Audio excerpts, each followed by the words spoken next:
Mesdames, messieurs, bonjour. Je vous retrouve aujourd'hui sous la pluie. Eh oui, mais quand il faut, n'est-ce pas? Et nous allons tout d'abord reparler, si vous le voulez bien, réaborder le sujet de la précédente vidéo, soit l'affaire Noélanie. Permettez-moi de faire un petit feedback sur cette affaire et surtout sur vos retours, parce que c'est le plus intéressant pour aujourd'hui, pour nous permettre de poursuivre, de continuer ensemble.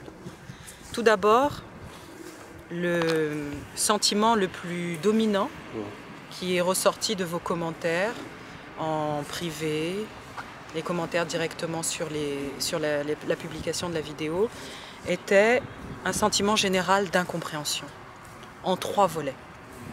La première incompréhension, c'est de se dire que ça fait mal. Le cœur ne suit pas. Certains et certaines m'ont même avoué ne pas avoir pu regarder la vidéo jusqu'au bout, ne pas s'être senti capable d'avoir ne serait-ce que l'envie de poursuivre. C'était trop fort, trop lourd. Et à tout cela, j'aimerais adresser mes plus plates excuses, sincèrement. Nous n'avons pas voulu, nous n'avons pas souhaité vous heurter, vous choquer, loin de là. Le but ultime n'était pas là et ne résidera jamais là. Mais par moments, il faut se le dire, il faut passer par ces étapes et par ces émotions-là pour comprendre la portée du message et ce que nous sommes en train de vivre tous ensemble et de réaliser. La deuxième incompréhension était d'ordre émotionnel beaucoup plus dur, intense. C'était de l'ordre de la colère. Pourquoi ça s'est passé comme ça? Mais où va-t-on? C'est des retours que j'ai eus. Pourquoi l'enfant a été traité ainsi, ses parents ainsi? Pourquoi tout ce déferlement de haine, d'incompréhension, de choses inexplicables qui font que 10 ans après, il n'y a toujours pas d'issue. Donc la colère était là. La troisième incompréhension, la plus générale, réside toujours dans le fait que bon nombre d'entre nous n'aient pas été informés en temps et en heure de cette affaire. Combien de fois j'ai lu, j'ai entendu, certains m'ont appelé. On n'a jamais entendu parler de cette histoire, on ne comprend pas. Ou on en avait entendu des bribes, mais on ne savait pas que ça s'était vraiment passé comme ça, dans les détails.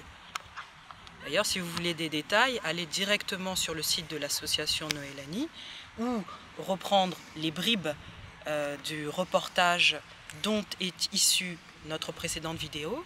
Vous verrez, en ayant tout le traitement dans le détail, que ça va bien plus loin que ça. Nous ne sommes restés que sur les phases essentielles. Parce que sinon, le cerveau, la tête, le moral n'auraient peut-être pas suivi. Pas tout d'un coup. Mais donc, la troisième incompréhension, je disais, réside dans cette désinformation.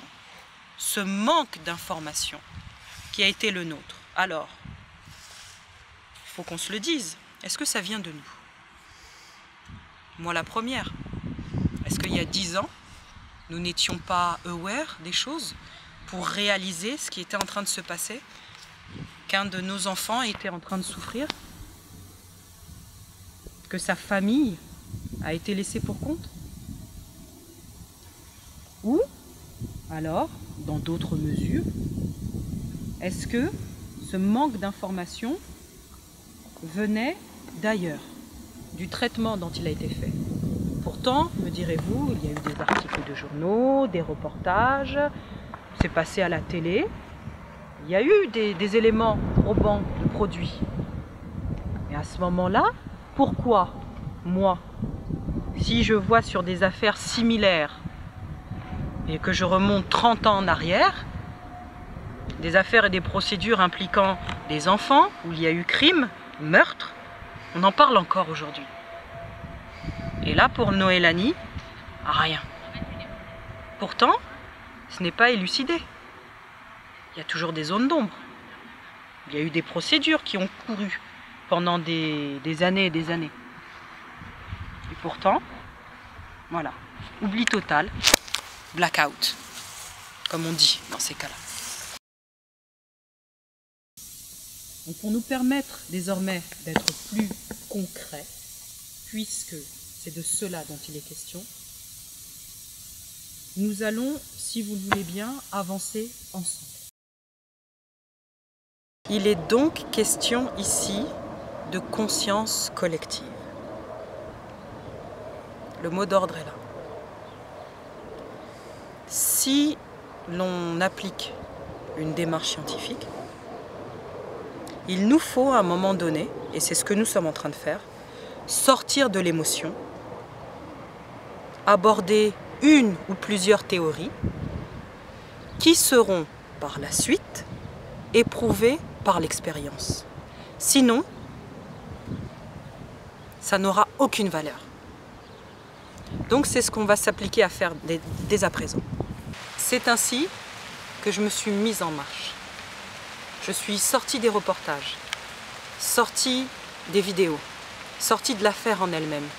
J'ai essayé d'élargir mon champ de compréhension à un domaine plus vaste, soit les violences faites aux enfants, de manière générale. Donc en plusieurs soirées, j'ai vu passer des documents, des analyses, des confrontations de textes, diverses et variées. Je ne vous ferai même pas le détail ici, ça serait beaucoup trop fastidieux. Et dans tout ça, avec l'apport de vos commentaires en même temps, ce que vous vouliez savoir, retenir de cette histoire, j'ai forcément dégagé un axe de compréhension. Et mes recherches m'ont amené, j'ai gardé des notes parce que sincèrement, je crois que je ne me suis même pas encore remise de ce que j'ai trouvé et ce dont je veux vous parler. Mes recherches m'ont amené au constat suivant. Lorsque l'on parle de violences faites aux enfants, à nos enfants, il y a un chiffre qui ressort, qui fait froid dans le dos. Je pense que là, c'est le bon temps pour pouvoir en parler. Il pleut, il fait froid, tant mieux, parce que vous allez le voir que je ne me sens pas bien quand j'en parle. C'est le suivant. Une statistique récente, on vous publiera la source en lien, ça sera beaucoup plus simple pour vous pour suivre et faire vos propres recherches, j'y tiens, dit que donc sur le territoire français, sur une base de 150 000 plaintes, il vous reste un substrat de 98%, pardon, je ne suis toujours pas remise, 98% de ces plaintes n'ont aucune incidence. Ou plus clairement, n'aboutissent pas. Les plaintes sont classées sans suite. Je ne parle pas de plaintes qui étaient irrecevables. Vous savez très bien que les policiers font très bien leur travail lorsqu'ils vous reçoivent. Pour que votre plainte soit prise, pour ceux qui ont déjà eu à déposer des plaintes ou des mains courantes, vous savez comment ça se passe, vous devez venir avec un certain nombre de circonstanciels de preuves. Sinon, on ne la prend pas, votre plainte. Donc, elles sont recevables, ces 150 000. D'accord? Elles sont recevables. Je ne parle pas de personnes qui se sont levées un matin et qui ont monté un bobard, pas possible, et derrière, les institutions se sont rendues compte et ont classé l'affaire. Non! On parle de véracité des faits. Sur 150 000 plaintes, 98%, et là je sais que les forts en maths et les calculeux ont soit sorti la caltos, soit on fait le calcul de tête, ce qui représente 147 000 plaintes, n'aboutissent pas, classées sans suite, ne donneront lieu à aucune procédure judiciaire autre que le dépôt de plainte. 147 000. Si vous ramenez ça à un individu, une personne, un être humain, une famille qui a derrière, vous avez 147 000 familles qui sont laissées pour compte sans avoir une seule chance, une seule lueur d'espoir que leur plainte, leur démarche n'ait une issue. positive ou négative, mais au moins une issue juridique, que la justice des hommes rende un avis sur cette affaire. Sur les 150 000, 147 000 ne verront jamais le jour. Et le pire dans tout ça, c'est pour ça que j'insiste et que je vous martèle les chiffres, puisque là vous devez comprendre où nous allons et ce que j'essaye de vous dire. Le pire dans tout ça, c'est que ces affaires, ces plaintes concernent uniquement les affaires de pédophilie en France. J'ai extrait ce chiffre de données officielles sur toutes les violences qui peuvent être faites aux enfants. Ce 150 000, dont 147 000 qui n'aboutissent à rien, ne sont que du domaine de la pédophilie. Rendez-vous compte.